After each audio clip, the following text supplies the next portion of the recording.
In this problem, I've got a solid ball rolling down a ramp with a known height, and I'm trying to work out the work done by gravity as the ball rolls down the ramp. And secondly, I want the speed of the ball at the bottom of the ramp. So for the work done by gravity part, remember the work done by gravity is path independent. So this is going to be exactly the same as if the ball was just going straight down. So this is kind of the casual way to do it. I could say the work done by gravity must be equal to mg, the force of gravity pointing straight down, times this displacement of 2.15 meters.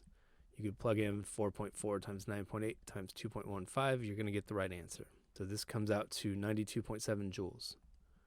Now, if you want to be a little more formal about it, it doesn't hurt to remind yourself of some of the formal theory stuff that happened earlier in the course. So the work done by any conservative force is going to be the negative of the change in the potential energy function. And delta always means final minus initial. So I'm going to have final potential energy minus the initial value. And the final is 0, assuming I put my origin of coordinates down here. And then my initial height would be 2.15. So I get a minus sign out in front of this, and then negative initial potential energy, which is going to be mgy initial. So I get mgy initial, and that's exactly the same thing I just calculated. Plug in m, plug in g, plug in y initial, and you'll get the same 92.7 joules. Okay, so there's that. Now what about the speed of the ball at the bottom of the ramp?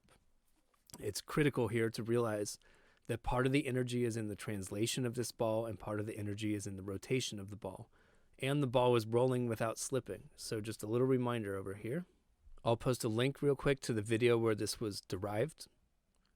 But the rolling without slipping condition is that V is equal to R omega, where the V I'm talking about is the center of mass velocity for this ball. So I'm just tracking the center as the ball rolls along. And then omega is the rotational speed as the ball rolls along. This also means that if I turn it around, the angular velocity for a rolling object is going to be the center of mass velocity over the radius of the object. So that'll be useful in just a minute. Now I want the speed at the bottom of the ramp, and so this is an energy conservation problem. E initial is going to be purely gravitational potential energy, so it's going to be mgy initial. E final will have no gravitational potential energy at all, and it's just kinetic, but the kinetic is split into these two different types. So I have 1/2 times the mass times the center of mass velocity squared plus 1/2 times the moment of inertia times the angular speed squared. So we've got some work to do on that rotational term. I have to replace I with the standard formula for a solid ball, and that was given to us in the question. 2/5 mr squared. And I have to replace omega, because I eventually want to solve for V. I have to replace omega with V center of mass over R. That's going to be squared. And when I square it, the R's cancel out. You should also notice that the M's cancel out of all three terms here. And I've got gy initial equals 1/2 V center of mass squared plus, it looks like a 1/5 V center of mass squared. 1/2 is 5/10. 1/5 is 2/10. When I add those, I get 7/10 V center of mass squared.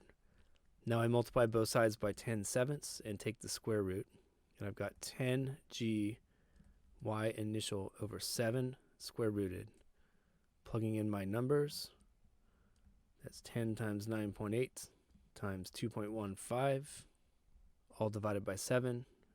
And when I square root that, I get 5.49 meters per second. If you find the physics content on Zach's Lab helpful, click on the Zach's Lab logo on the right to browse playlists and subscribe to the channel. I produce over 100 new videos per month, and subscribing is the easiest way to find new content. Thanks for watching.